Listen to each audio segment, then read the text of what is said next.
ఏపీలో మెజార్టీ సర్వేలు టీడీపీ కూటమిదే అధికారమని తేల్చేశాయి.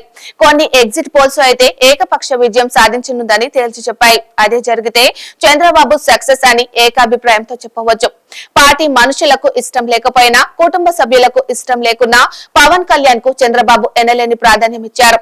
చంద్రబాబు కోసం పవన్ ఎన్నో మెట్లు దిగిరాగా అదే స్థాయిలో చంద్రబాబు సైతం పవన్ కోసం చాలా రకాలుగా తగ్గాల్సి వచ్చింది.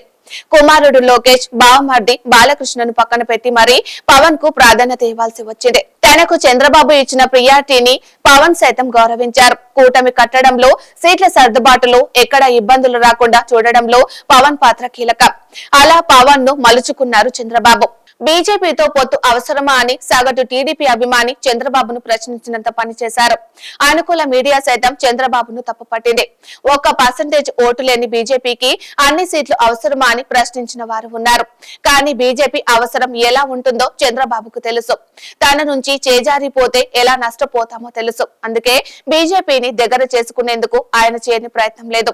2019 ఎన్నికల్లో ఓడిపోయిన మరుక్షణం నుంచి బీజేపీ కోసం చంద్రబాబు ఎంత పరితపించారో తెలియంది కాదు.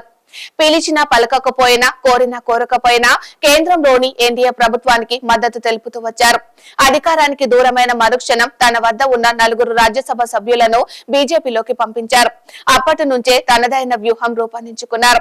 అసలు టీడీపీతో కలిసే ఉద్దేశం లేదని బీజేపీ నేతలు అసహ్యించుకున్న చంద్రబాబు భగీరథ ప్రయత్నం చేస్తూ వచ్చారు.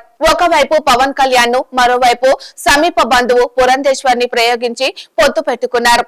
3 పార్టీల మధ్య ఓట్ల బదలాయింపు జరిగేలా ప్రత్యేక వ్యూహాన్ని రూపొందించుకున్నారు.